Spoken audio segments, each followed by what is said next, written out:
السلام علیکم ورحمۃ اللہ وبرکاتہ۔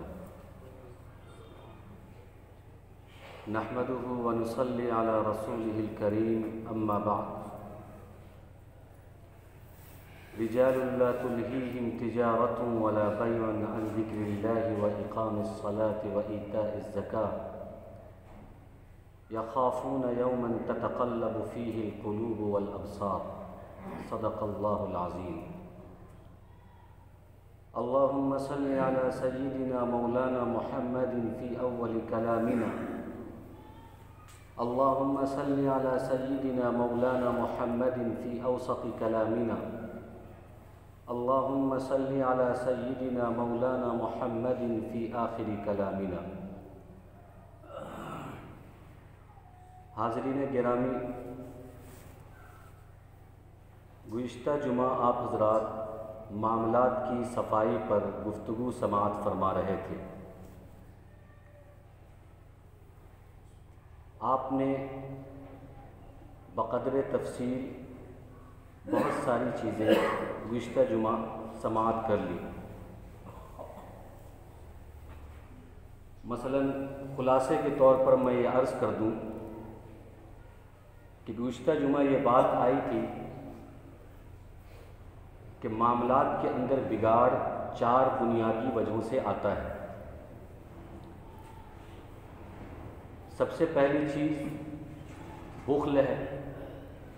بخل کی وجہ سے کہ مال کے اندر بخل ہوتا ہے، اس وجہ سے ہم دوسروں کا حق ادا نہیں کرتے۔ دوسری چیز ہے حرص، لالچ ہوتی ہے، اس وجہ سے دوسروں کا حق ادا نہیں کرتے۔ تیسری چیز ہے خیانت، بددیانتی، بےایمانی، اس وجہ سے ہم دوسروں کا حق ادا نہیں کرتے۔ چوتھی چیز ہے پیچیدگی، ابہام، معاملات کو پیچیدہ کر کے رکھنا، پھنسا کر رکھنا۔ اس سے بھی مقصود ہڑپنا ہوتا ہے، بےایمانی کرنا ہوتا ہے، اس وجہ سے معاملات صاف ستھرے نہیں ہوتے اور لڑائی جھگڑے ہوتے ہیں، مار کاٹ ہوتا ہے، خون خرابہ ہوتا ہے۔ میں نے آپ حضرات کے سامنے یہ بات رکھی تھی کہ جو معاملات کی بنیادی چیز ہے زمینی سطح پر، اس کی اصولی اور قانونی باتیں میں نے آپ کے سامنے رکھی، لیکن قرآن کی آیت اور حدیثیں میں نے آپ کو کم سنائی، اور میں نے کہا وعدہ کیا تھا کہ آئندہ ہفتے اس پر حدیثیں بھی میں آپ کے سامنے لاؤں گا اور قرآن کی آیتیں بھی لے کر آؤں گا بطور دلیل۔ اس لیے میں نے جو خطبے میں قرآن کریم کی آیت تلاوت کی، اس آیت کریمہ کے اندر اللہ تبارک و تعالیٰ نے صحابہ کرام کی صفت بیان کی کہ رجال لا تلہیہم تجارۃ ولا بیع عن ذکر اللہ، کہ کچھ مرد ایسے ہیں، یعنی یہ صحابہ کی صفت ہے کہ صحابہ کرام رضی اللہ تعالی عنہم اجمعین ایسے ہیں کہ لا تلہیہم تجارۃ ولا بیع، کہ تجارت اور خرید و فروخت ان کو اللہ کے ذکر سے غافل نہیں کرتا۔ مطلب یہ ہے کہ خرید و فروخت کے اندر بھی، تجارت کے اندر بھی وہ اس طریقے سے محو یا اس طریقے سے غرق نہیں ہے کہ اللہ کے احکامات کو توڑ دیں۔ ان کے اندر کوئی لالچ نہیں ہے، ان کے اندر کوئی حرص نہیں ہے، ان کے اندر کوئی طمع نہیں ہے، ان کے اندر کوئی خیانت نہیں ہے، کوئی بددیانتی نہیں ہے۔ وہ تجارت بھی اپنے اصول اور قانون کے حساب سے ادا کرتے ہیں، بیع بھی اپنے اصول اور قانون کے حساب سے ادا کرتے ہیں، اور اللہ کے احکامات کو پورا ادا کرتے ہیں۔ یہی صفت ہمارے اندر بھی ہونی چاہیے کہ صرف ہمارا زور عبادت پر نہ ہو۔ پچھلے ہفتے یہ بات آئی تھی کہ عبادت ہی پورا دین نہیں ہے، معاملات بھی دین کا ایک حصہ ہے۔ تو عبادت کے ساتھ ساتھ جس طریقے سے ہماری محنت، ہماری تڑپ طلب عبادت پر ہوتی ہے، ویسے ہی ہماری محنت، طلب اور تڑپ اور دلچسپی معاملات کی صفائی میں اور اس کی ادائیگی میں ہونی چاہیے۔ اس کے بعد آئیے حدیث شریف سے میں 2-3 مثالیں آپ کے سامنے پہلے وہ بیان کرتا ہوں. اگر بات میری پوری نہیں ہوئی تو پھر آئندہ ہفتے انشاءاللہ اس کی تکمیل ہوگی، لیکن بات اچھی طریقے سے تفصیل سے سمجھیں. پہلے میں وہ حدیثیں آپ کے سامنے لاتا ہوں جن حدیث کے اندر اللہ کے نبی صلی اللہ علیہ وسلم نے معاملات اور تجارت اور خرید و فروخت کی فضیلت کو بیان کیا ہے، اس کے فائدے کو بیان کیا ہے، اس کے نفع کو بیان کیا ہے، خیر و برکت کو بیان کیا ہے. ترمذی شریف کی ایک روایت ہے کہ اللہ کے نبی صلی اللہ علیہ وسلم نے فرمایا، حضرت ابو سعید خدری رضی اللہ تعالی عنہ روایت کرتے ہیں کہ التاجر الامین التاجر الصدوق الامین مع النبیین والشہداء والصالحین، کہ ایسا تاجر جو امانت دار ہو اور سچا ہو وہ کل قیامت کے دن انبیاء، شہداء، صالحین کے ساتھ ہوں گے.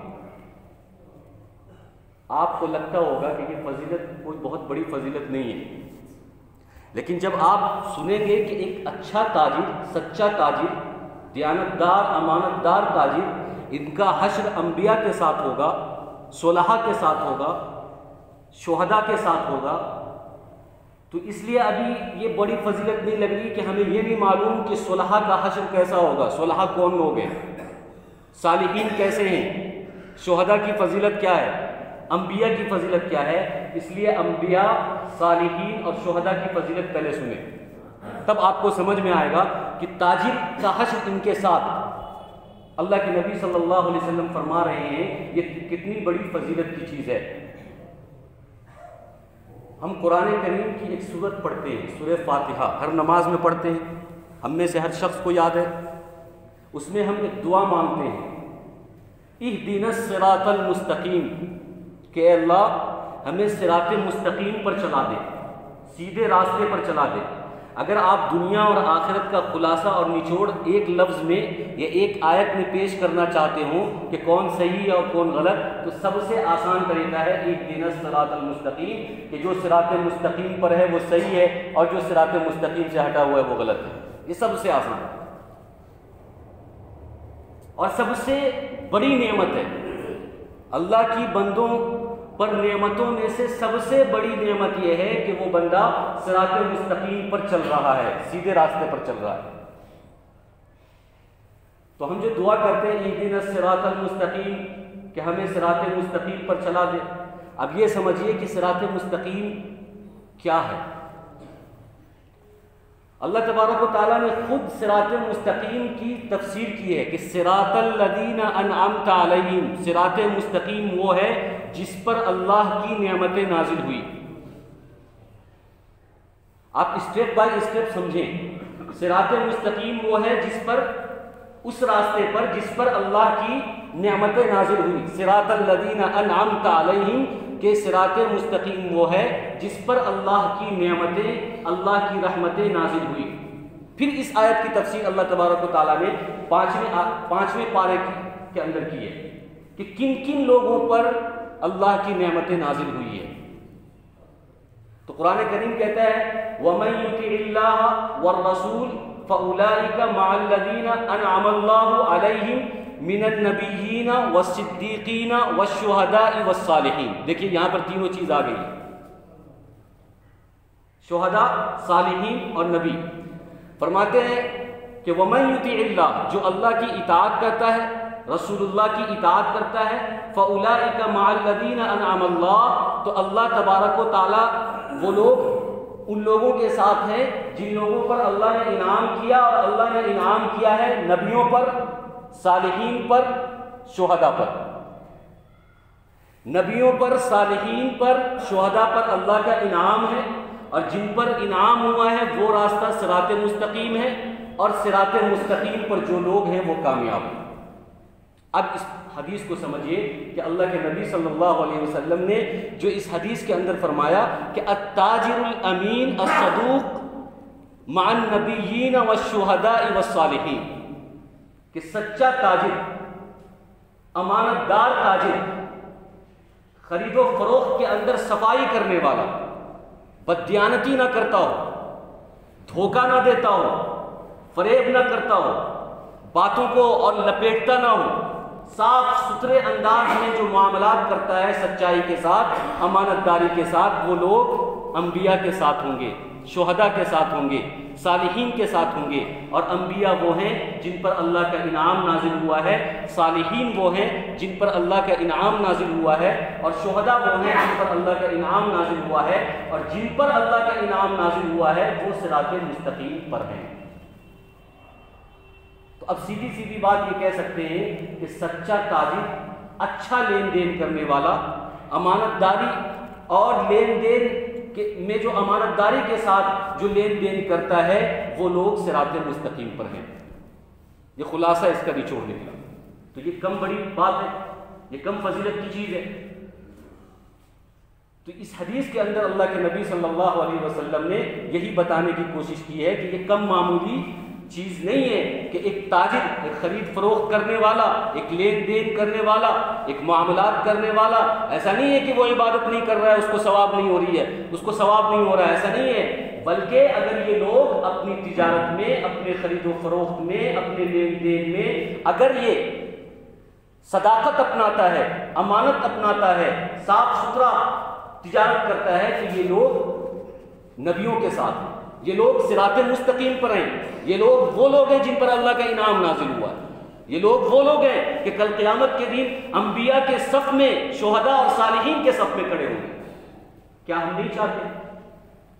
ہماری خواہش نہیں ہے کہ ہم انبیاء کے ساتھ کھڑے ہوں، ہماری یہ خواہش ہے کہ کل قیامت کے دن جو پکارا جائے کہ وَامْتَازُوا الْيَوْمَ أَيُّهَا الْمُجْرِمُونَ، کہ اے جرم کرنے والے، اے گناہ کرنے والے، اے ناپ تول میں ڈنڈی مارنے والے، ناپ تول کے اندر کمی کرنے والے، تم ایک طرف کھڑے ہو جاؤ، انبیاء کے صف میں نہیں کھڑے ہو سکتے، مجرمین کے ساتھ کھڑے ہو جاؤ۔ کیا ہماری یہ خواہش ہے؟ ہر بندے کی یہ خواہش ہے کہ ہم قیامت کے دن کامیاب ہوں، نبیوں اور صالحین اور شہداء کے ساتھ کھڑے ہوں۔ اس لیے ایمانداری کے ساتھ تجارت کرنا بھی عبادت ہے، امانت داری اور صداقت کے ساتھ تجارت کرنا بھی عبادت ہے، اور یہ معمولی نہیں ہے۔ صرف لمبی لمبی نمازیں پڑھ لینا اور روزہ رکھ لینا یہ عبادت نہیں ہے، بلکہ معاملات میں صاف صفائی اور امانت داری اور صداقت بھی ایمان ہے، اسلام ہے، دین کا ایک پارٹ ہے، ایک حصہ ہے، ایک جز ہے۔ لیکن اس چیز کو ہم سمجھتے نہیں۔ اب آئیے دوسری حدیث کی طرف، جس میں اللہ کے نبی صلی اللہ علیہ وسلم نے صحیح لین دین پر، صحیح لین دین کا نفع اور اس کی فضیلت بیان کی۔ بخاری شریف کی روایت ہے، حضرت حکیم بن حزام رضی اللہ تعالی عنہ روایت کرتے ہیں کہ اللہ کے نبی صلی اللہ علیہ وسلم نے فرمایا کہ جب کوئی دو شخص آپس میں لین دین کرتا ہے، خرید و فروخت کرتا ہے، جب تک وہ امانت داری کے ساتھ، سچائی کے ساتھ لین دین کرتا ہے اور جدا نہیں ہوتا، جب تک وہ امانت داری اور سچائی کے ساتھ لین دین کرتا ہے، تو اللہ تبارک و تعالیٰ کی طرف سے اس کے لین دین میں، خرید اور فروخت میں برکت اور خیر اترتی رہتی ہے۔ اور جیسے ان دونوں میں سے کوئی ایک خیانت پر اتر آیا، جھوٹ پہ آ گیا، دھوکے پر آ گیا، بےایمانی پر آ گیا، اللہ تبارک و تعالیٰ اس بیع سے اور اس خرید و فروخت سے، اس تجارت سے، اس معاملات سے، اس بزنس سے اللہ تبارک و تعالیٰ خیر و برکت کو چھین لیتا ہے، ختم کر دیتا ہے۔ یہ بخاری کی روایت ہے۔ آپ بتائیے، ہم میں سے ہر ایک شخص کی خواہش ہے کہ ہر چیز میں برکت ہو۔ ہم دعا بھی کرتے ہیں کہ اللہ تبارک و تعالیٰ مسلمان کے جان میں، مال میں، تجارت میں برکت عطا فرمائے۔ برکت کا یہ ڈیفینیشن نہیں ہے کہ جس کے پاس بہت ساری چیزیں ہیں، بہت سارا مال ہے، اس کے پاس برکت ہے۔ برکت کا مطلب یہ نہیں ہے، یہ بھی سمجھیں آپ۔ خیر اور برکت کا مطلب یہ نہیں ہے کہ اس کے پاس سامان بہت زیادہ ہے، پیسہ بہت زیادہ ہے۔ برکت اور خیر کا مطلب یہ ہے کہ جو بھی ہے اس کے پاس اس پر قناعت ہے، اس پر اطمینان ہے، پریشان نہیں ہے، وہ مستغنی ہے، بے نیاز ہے، دل مطمئن ہے۔ اس کا معنی ہے برکت۔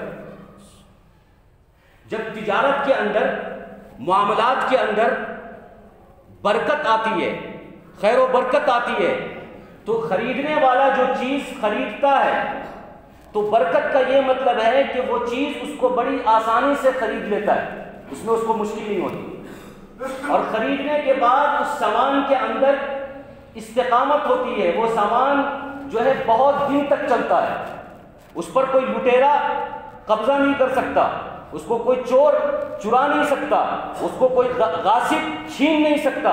یعنی اللہ تبارک و تعالیٰ اس کا ایسا انتظام کرتا ہے کہ وہ چند پیسوں سے ایک سامان خریدا ہے اور اس کی قیمت چکا دیتا ہے، اس سے زیادہ وہ اس کو استعمال کر لیتا ہے۔ یہ ہے برکت کا معنی۔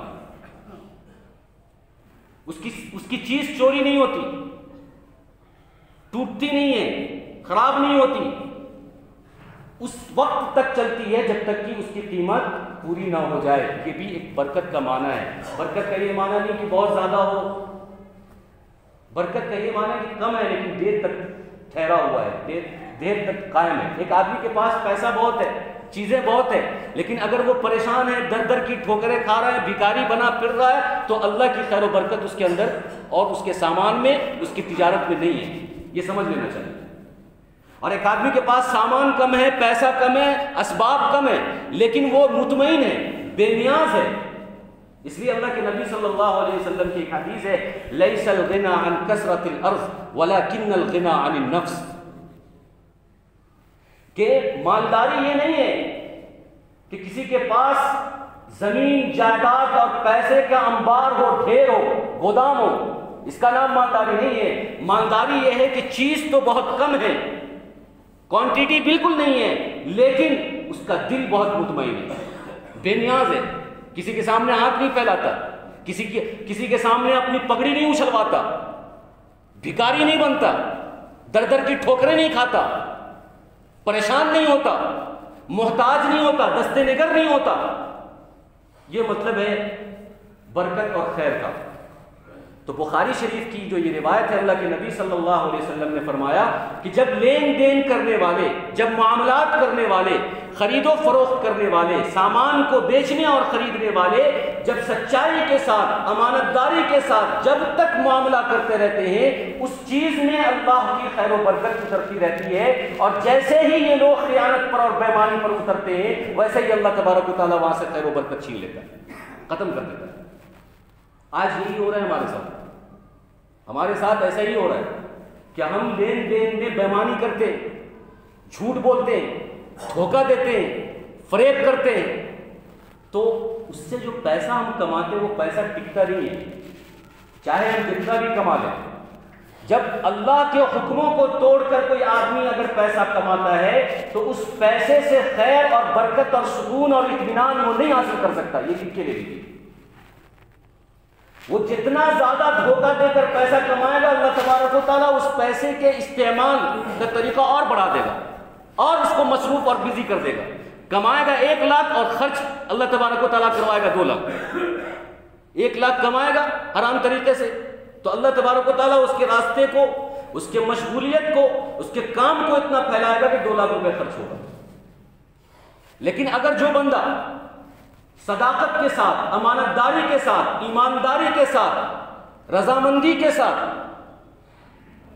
مال کماتا ہے تو اس کے پاس پیسہ کم ہوتا ہے، اللہ تبارک و تعالیٰ اس پیسے کے اندر اتنی برکت دیتے ہیں کہ اس کی ضرورت کو کم کر دیتے ہیں، اس کی ضرورت کم ہو جاتی ہے، اس کی مشغولیت کم ہو جاتی ہے، اس کی مصروفیت کم ہو جاتی ہے۔ تو یہ اس حدیث کا یہ مطلب ہے، بخاری شریف کی جو یہ حدیث ہے۔ تیسری حدیث ابو داؤد شریف کی ہے، جس کو حضرت ابو ہریرہ رضی اللہ تعالیٰ عنہ روایت کرتے ہیں۔ فرماتے ہیں کہ اللہ کے نبی صلی اللہ علیہ وسلم نے فرمایا، یہ بھی تجارت کی فضیلت، لین دین کی فضیلت اور خرید و فروخت کی فضیلت پر یہ حدیث ہے کہ اللہ کے نبی صلی اللہ علیہ وسلم فرماتے ہیں کہ جب آپس میں لین دین کرنے والے لین دین کرتے رہتے ہیں تو اس میں تیسرا جو ثالث ہوتا ہے وہ اللہ تبارک و تعالیٰ ہوتا ہے۔ یعنی 2 آدمی کے درمیان تیسرا کون ہوتا ہے؟ اللہ تبارک و تعالیٰ۔ یہ دونوں جو آپس میں بات کرتے رہتے ہیں، کتنے میں دو گے، کتنے میں لوگے، یہ چیز اچھی ہے، اتنی قیمت ہے، یہ ساری جو بات چلتی رہتی ہے خرید و فروخت کرنے والے کے درمیان یا کسی بھی چیز کا خرید و فروخت ہو، سامان کا ہو، زمین کا ہو، مکان کا ہو، دکان کا ہو، پیسے کا ہو، کسی بھی چیز کا لین دین ہو، کپڑے کا ہو، تو یہ جب بات چلتی رہتی ہے تو تیسرا ثالث کون ہوتا ہے؟ اللہ تبارک و تعالیٰ. جب تک یہ دونوں سچائی پر، امانت داری پر، دیانت داری پر، سچائی پر قائم رہتے ہیں، تیسرا ثالث اللہ ہوتا ہے.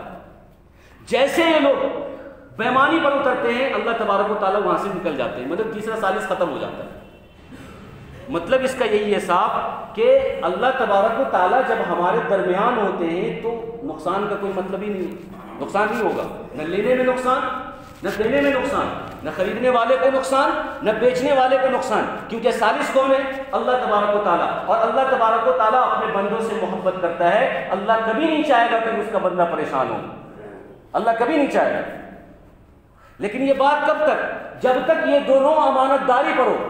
اور جیسے یہ بےمانی پر اترتا ہے اللہ تبارک و تعالیٰ کی، وہاں جو تیسرے اللہ تبارک و تعالیٰ ہوتے ہیں، اللہ تبارک و تعالیٰ وہاں سے نکل جاتے ہیں. اور جب نکل جاتے ہیں تو پھر سے اس کے اندر بے چینی، بے اطمینانی، بےمانی اور ٹینشن، پریشانی یہاں شروع ہو جاتی ہے. اس لیے کہ اب اللہ تبارک و تعالیٰ کی مرضی نہیں ہے، اللہ تبارک و تعالیٰ کی منشا نہیں ہے، یہاں پر اللہ تبارک و تعالیٰ ثالث نہیں ہے، تو یہ پریشان ہوگا.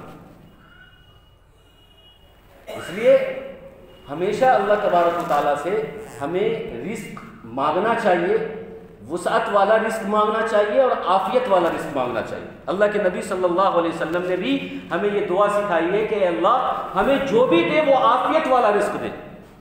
کثرت سے عافیت نہیں ہوتی، زیادہ سے عافیت نہیں ہوتی. یہ بات میں بار بار آپ کو کہہ رہا ہوں. آپ کے پاس ہزاروں مثالیں ایسی ہوں گی، آپ اس کو سمجھ سکتے ہیں کہ بہت زیادہ چیز کسی کے پاس ہے، اس کا یہ مطلب نہیں ہے کہ وہ بہت زیادہ مطمئن اور بہت سکون والا ہے. اللہ سے مانگنا پڑے گا عافیت والی رزق، جس کے اندر پریشانی نہ ہو، جس کے اندر محتاجگی نہ ہو، جس کے اندر کسی کا دل دکھا ہوا نہ ہو، جس کے اندر کسی پر ظلم اور زیادتی نہ ہو، جس کے اندر جو ہے کسی کے آنسو بہائے نہ گئے ہو. ایسا رزق، عافیت والا رزق. اس رزق سے باڈی، جسم بھی تندرست ہے، بچہ بھی تندرست ہے، بچہ بھی نیک ہوگا، ہم بھی نیک ہوں گے، عبادت میں من لگے گا، عبادت میں جی لگے گا. کیوں؟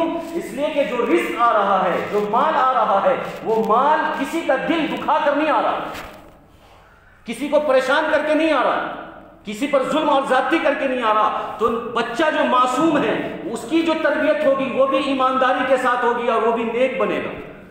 آج بچوں کے شریر اور بچوں کے جو ہے بے دین ہونے کی ایک وجہ یہ بھی ہے کہ والدین جو مال کماتے ہیں وہ حلال طریقے سے نہیں کماتے، چھین چھپٹ کر، غصب کر کر، ظلم زیادتی کر کے، جھوٹ بول کے کماتے ہیں. تو بچے کے اندر دینداری نہیں آ سکتی، اطاعت نہیں آ سکتی، فرمانبرداری نہیں آ سکتی، عبادت نہیں آ سکتی. یہ میں سمجھتا ہوں کہ یہ 3 حدیث کافی ہوں گی بیع، تجارت، فروخت کو سمجھانے کے لیے کہ اگر آدمی صحیح طریقے سے لین دین کرتا ہے تو اس کے اندر خیر و برکت اترتی ہے، اس کے اندر عافیت اترتی ہے. اب اسی کے برعکس اب یہ وہ حدیثیں آپ سنیے جس حدیث کے اندر اللہ کے نبی صلی اللہ علیہ وسلم نے وعیدیں سنائی ہیں معاملات کرنے والے کے لیے، خرید و فروخت کرنے والے کے لیے وعیدیں سنائی ہیں.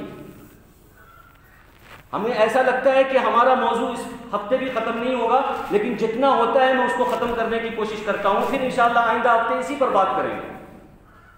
وعیدوں کی بھی بہت ساری حدیثیں ہیں، اس میں ایک حدیث سناتا ہوں، بخاری شریف کی روایت ہے.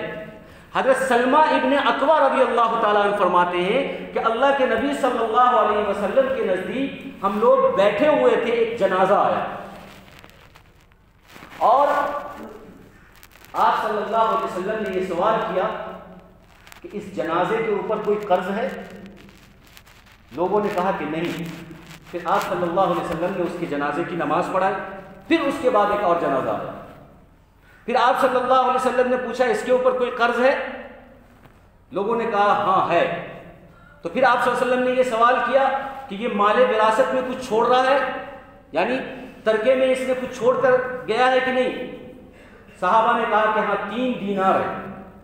تو پھر اللہ کے نبی صلی اللہ علیہ وسلم نے کہا کہ جب وہ قرض وہ 3 دینار سے ادا ہو جائے گا تو اس کی بھی نماز جنازہ پڑھائے. پھر ایک تیسرا جنازہ آیا. تیسرے جنازے میں آنے کے بعد اللہ کے نبی صلی اللہ علیہ وسلم نے پوچھا کہ اس کے اوپر قرض ہے؟ لوگوں نے کہا ہاں قرض ہے. کیا مال وراثت اس نے چھوڑا ہے؟ لوگوں نے کہا نہیں. آپ صلی اللہ علیہ وسلم نے کہا کہ آپ تمام ساتھی مل کر اس کا جنازہ پڑھ لیں، اور آپ نہیں پڑھنے کے لیے پڑھانے کے لیے تیار نہیں ہوئے. آپ صلی اللہ علیہ وسلم نے صحابہ سے کہا کہ تم لوگ پڑھ لو، اور آپ صلی اللہ علیہ وسلم تیار نہیں ہوئے. تو ایک صحابی ہیں حضرت قتادہ، انہوں نے یہ کہا کہ اے اللہ کے نبی صلی اللہ علیہ وسلم آپ اس کی نماز جنازہ پڑھ دیں، اس کا جو قرض ہے وہ قرض میرے ذمے ہے. قرض میں اپنے ذمے لے لیتا ہوں، میں ادا کر دوں گا، آپ اس کا نماز جنازہ پڑھا دیں. اب اس حدیث کے اندر معاملات کرنے والے کے لیے کیا وعید ہے؟ اس حدیث کے اندر قرض لینے والے کے لیے آج جو دنیا کے لوگ قرض کو لے کر پچانے کو آرٹ سمجھتے ہیں، پچانے کا بہانہ ڈھونڈتے ہیں، قرض پچانے کے لیے بہانہ اور دماغ لگاتے ہیں کہ ایسے کر کے ویسے کر کے کیسے کر کے وہ کسی طریقے سے سامنے والے کا قرض پچا لے. آج جو دنیا کے اندر سودی کاروبار اور سودی لین دین بڑھ چڑھ کر چل رہا ہے دنیا کے اندر، اس کی ایک وجہ یہ ہے کہ قرض کا معاملہ ختم ہو رہا ہے. اور اس قرض کا معاملہ ختم اس وجہ سے ہو رہا ہے کہ قرض لینے والے قرض دیتے نہیں ہیں. لے تو لیتے ہیں لیکن بھول جاتے ہیں، پھر دیتے نہیں. جب قرض لینے والے قرض دیں گے نہیں تو کون دے گا قرض بھائی؟ دنیا کے اندر کوئی قرض دینے کے لیے اس لیے تیار نہیں ہے کہ جو لیتا ہے وہ دیتا نہیں ہے، وقت پر دیتا نہیں ہے. ایک آدمی کسی کی مجبوری کو سمجھ کر، کسی کی ضرورت کو سمجھ کر، کسی کی حالت اور پریشانی کو سمجھ کر اپنا قیمتی سرمایہ قرض میں اس کو دیتا ہے، مال کے طور پر، سامان کے طور پر دیتا ہے، اور سامنے والا اگر اس کو پچانے کی نیت سے نہ دے اور بےمانی کر لے یا لڑائی جھگڑا کر لے یا لاٹھی کا زور دکھائے نہ دے، تو اسی وجہ سے آج دنیا کے اندر قرض دینے کا ماحول ختم ہو رہا ہے اور سودی ماحول بڑھ رہا ہے. سود پہ آپ پیسہ لے کسی سے بھی کوئی بھی دے دے گا. بولے کہ 1000 روپے ہم کو قرض چاہیے، اس پر ہم آپ کو 10% سود دیں گے، 1000 کا ہم آپ کو 1500 دیں گے، دے دے گا. لیکن 1000 روپے آپ کسی سے قرض لینا چاہیں تو نہیں دے گا، اس لیے کہ اس کو معلوم ہے کہ یہ واپس کرے گا نہیں. سودی کاروبار کے بڑھنے کی ایک وجہ یہ ہے کہ قرض کا لین دین ختم ہو رہا ہے. اس لیے یہاں پر 2 باتیں سمجھیے. ایک بات تو یہ کہ ہم اپنے ضمیر اور دل کے اندر کشادگی پیدا کریں. جس طریقے سے حضرت قتادہ رضی اللہ تعالی عنہ نے اپنے ذمے لیا اور کہا کہ میں اس کے قرض کو ادا کروں گا، آپ نماز جنازہ پڑھا دیجیے. بخاری کی روایت ابھی آپ نے سنا، حضرت قتادہ نے، ان کے کوئی وہ رشتہ دار نہیں تھے یا وہ ان کے محسن نہیں تھے، ان پر مرنے والے نے کوئی احسان نہیں کیا تھا، بس اسلامی اخوت، بھائی چارگی، محبت کے مسلمان بھائی ہے اور نبی اگر اس کے جنازے کی نماز نہیں پڑھے گا تو اس کا بیڑا غرق ہو جائے گا، میں ادا کر دیتا ہوں.